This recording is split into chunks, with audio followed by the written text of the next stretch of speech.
welcome back to the Flats, folks. We're talking about the King.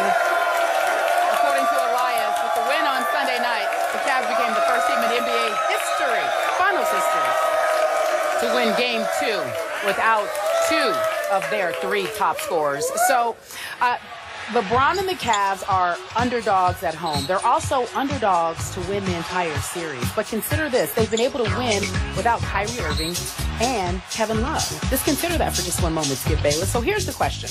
If, in fact, they're not able to win, does LeBron deserve a pass if he loses the finals without either 2 of them? And I'll give it to you first, Stephen A. Smith. Does LeBron what? Deserve a pass if he loses the finals without those 2 guys.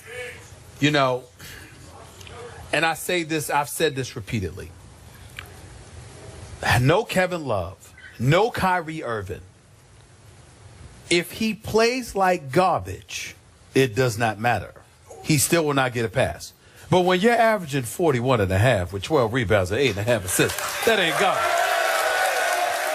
So that subject is officially null and void. Obviously, 2-4 on your resume in an NBA Finals is not a good record, and we understand that. But considering the mountains that he had to climb to get to this point, you can't say enough about the job that LeBron James has done, not just for this franchise, but for this city, for Northeast Ohio. I mean, it's been sensational, nothing short of it.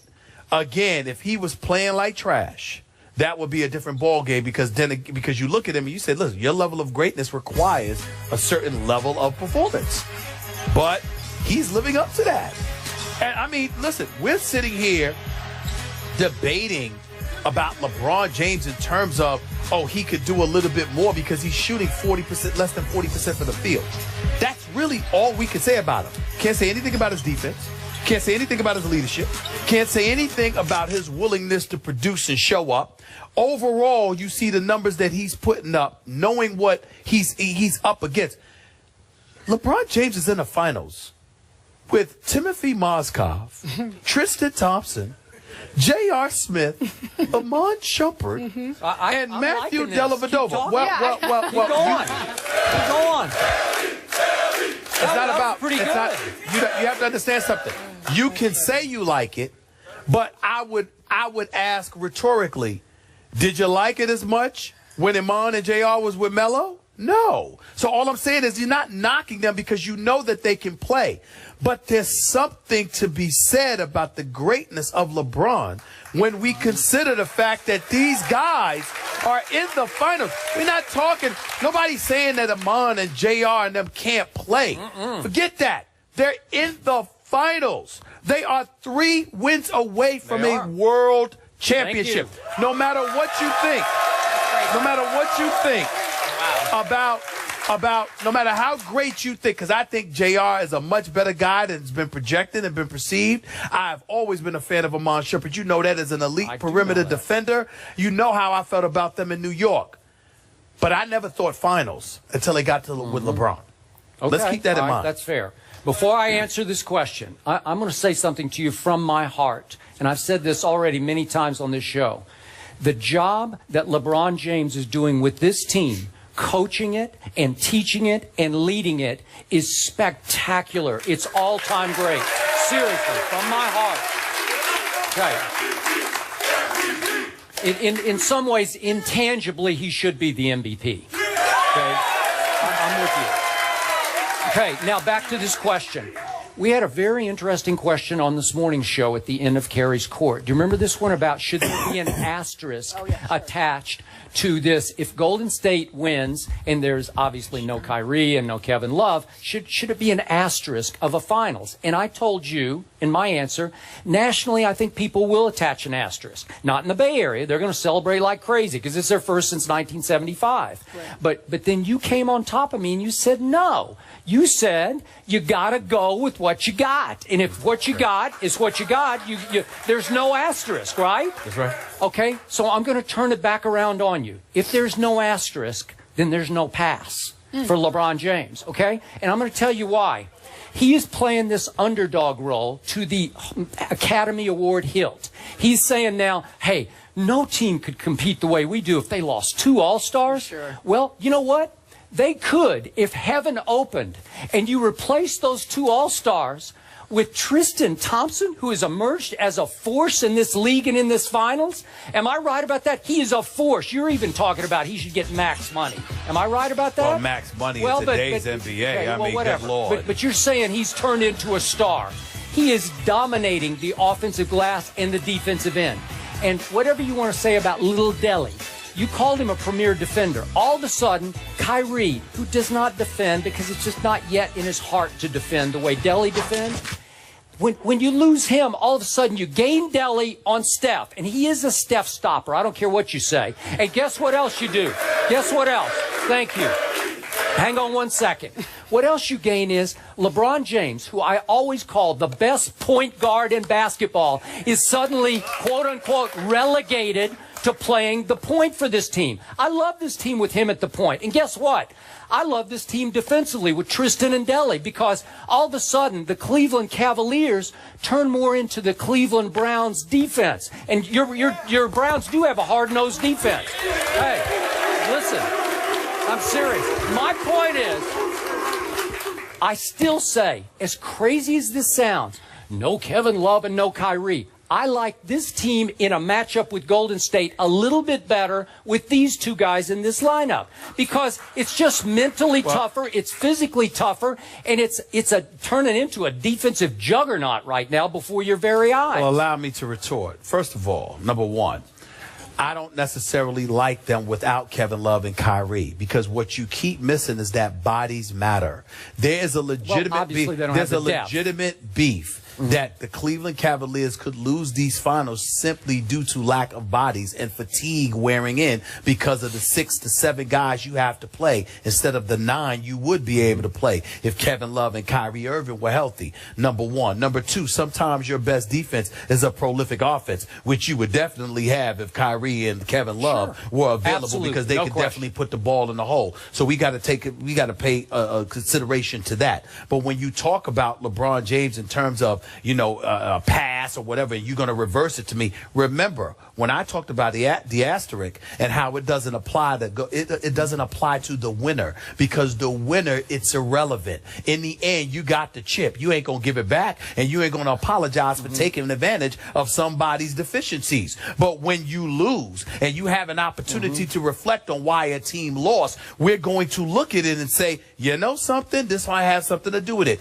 Case in point, 2008. The Boston Celtics romped Kobe Bryant and the Los Angeles Lakers in Game 6 of that NBA Finals. They beat them by 39 points. Well, Andrew Bynum had not been healthy throughout that series. He's healthy 2 years later. What happens? The Lakers win the chip. Also, I believe, I'm not sure whether it was Kendrick Perkins. I forgot who it was, but I think it was Perkins or somebody that wasn't really available for you for that Game 7. That was a lot counting against it. Even though he was just Kendrick Perkins and he was an offensive player, he was a big bruising body that you needed so you could take some of the pressure off of KG, Kevin Garnett, in that NBA Finals. Bodies matter. Deficiencies matter. And so as a result of it, even though you won't sit there and put an asterisk next to a team that won the championship, as you reflect upon it, in hindsight, you're going to recognize the people that people didn't have available to them. If I'm the Cleveland Cavaliers or if I'm any Cleveland Cavaliers fan, don't tell me that if LeBron James and the Cleveland Cavaliers loses these finals,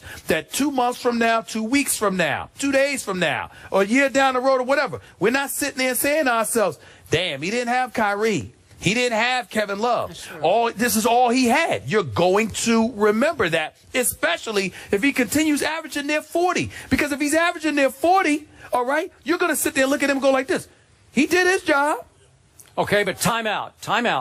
I can't let you get away with that. And this is what bothers me because the LeBron apologists are already out in force saying, well, he doesn't have Kyrie and there's no depth. And I agree with you on the depth point. They could get worn down, although LeBron James is the ultimate Iron Man. I don't think he'll get worn down. Maybe the rest of the team will. He got worn down in Game 1. He did not. In the overtime, he was tired. Oh, please. Yes, now you're giving him a pass. It's the facts. It's not it's the fact. fact. Come on. Go back and watch the tape. But look what happened. You're saying they got the finals with Tristan Thompson and J.R. Smith. And I'm saying, you know what? LeBron James had a last shot at Oracle Arena to win the game. So let me get this straight. We can't Win call the game. you, so people can't call you a hater.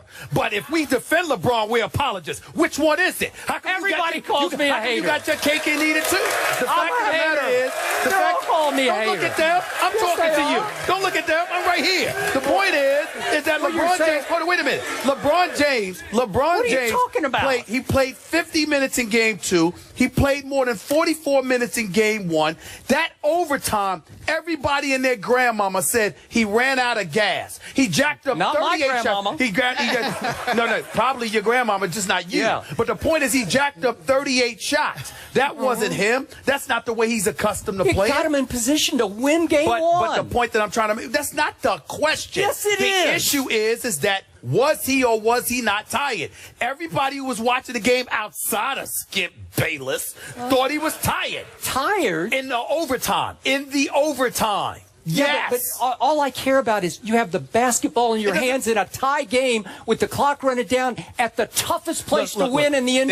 And I'm telling you, and I'm sitting there saying to you, which one is it? Okay. The man's a 2-time champion. He's a 4-time league MVP. And you can sit there and chronicle when he does something wrong. Wait. But if he sits there and gets his team to the finals, Well, which he has done wrong. with this squad, Wait. you're going to just ignore Kyrie and Wait. Are we going to ignore game 2? When he had another shot to win the game at the end of game 2, a little left-handed layup that he left short, and then he had 3 more chances in overtime. Hold on, wait a minute. chances. Time out. I see, and this is where he and I inherently disagree on this point. Skip Bayless, if he's making every shot until that moment, and then he misses those 3, you have a point. The man missed 17 of his last 21 shots. Long before those 3 shots in the final minute came along, he was missing. You didn't say anything then. Okay, but wait you didn't say anything then. In the fourth quarter and overtime, LeBron James went 2 for 12 in game 2. And guess who saved his bacon? Deli saved his bacon. Deli. Okay. Right? He did. All right. He took him off the hook. Listen. All Y'all, right. We gotta wrap. interrupting a brother ain't helping him. Yeah. Okay. The Make fact it- is, I liked it. Because we got to get out. please. Thank you. I appreciate All it. right, It's so a waste of listen, time. we talked about does he deserve a pass without Kyrie and Kevin Love. Clearly, the gentlemen disagree. When we come back, we're going to talk about his motivation. LeBron said a lot of folks counted them out after they found out Kyrie was not going to be able to finish the series. What's his secret motivation when we return? First take on the road for the NBA Finals. We're in the flats, having a good time. Be back in just a few moments. Excited to be here. We're wrapping up our special game show with these Cleveland fans talking about none other than the King. LeBron James has been carrying the load for the Cavaliers the first 2 games. He scored 83 of their 195 points over the first 2 games. He had 44 points in game 1, 39 in game 2. So we're talking about how the Warriors defend LeBron James. We're going to ask you to put your coaching cap on, Skip Bayless. Do you believe that Golden State should change the way they've been defending? This game in Cleveland tonight, or as you folks have been calling it, Believe Land. I like that. Thank you.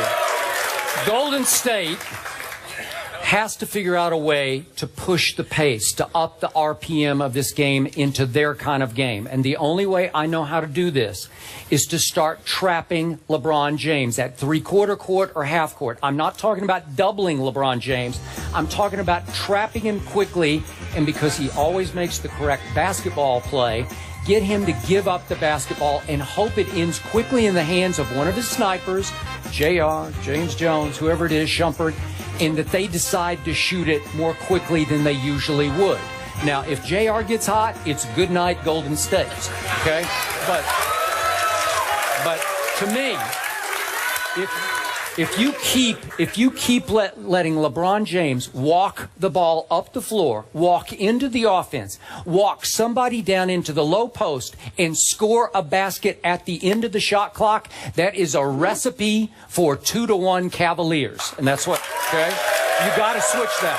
You can't let it happen anymore. Well, what you said is not wrong, but your reasons for it may be. What you want to do is try to exhaust LeBron, because when he walks the ball up the court, what you're doing is enabling him to get rest while the action is taking place. I'll buy that. Because he's catching himself a deep breath while he's just walking the ball up the court instead of being pressured. But I think the other adjustment on top of what you pointed out was I think that Steve Kerr can't be scared to stay big. In other words, if you got Andrew Bogut in the game, he's only averaging 3 points, but he's averaging 8.5 rebounds. Keep him in the game and make sure it helps limit Cleveland to one shot. Because if you limit them to one shot, you limit their offensive possessions. You force Cleveland to play more on defense. And as a result, that will help neutralize LeBron as well. Part of the reason LeBron is being so damaging is because Tristan Thompson is averaging 14.5 rebounds a game. He's giving them more possessions. And so if you take away those possessions, then obviously that's another way to neutralize LeBron. So I don't think it's really about doubling him, even though I don't have a problem with that strategy. But I think you have to limit Cleveland to one shot. You have to make sure that you match their size and their girth down low so they don't get multiple chances at the apple. And I think if you go about doing that, then there's nothing wrong with letting LeBron do his thing because LeBron is shooting less than 40% from the field. So it's not like Golden State's defense is horrific. It's that their offense isn't going. It's more important for them to get their offense going than to improve their defense. Their defense hasn't been awful. It's just that their offense has been awful, and Cleveland has had too many bites at the apple, and that's what their problem is. Yeah, I like your point because the oddity of Game 2 to me was that Mozgov, who has been a godsend for this team. Where'd he go? Hang on.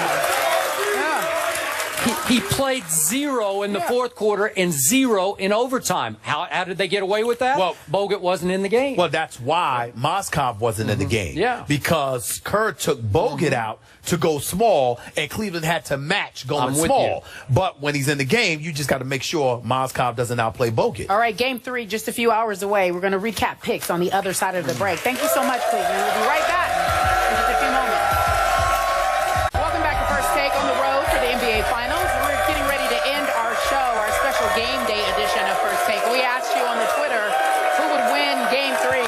It's just a few hours away, and you all say 59% say that Cleveland will win.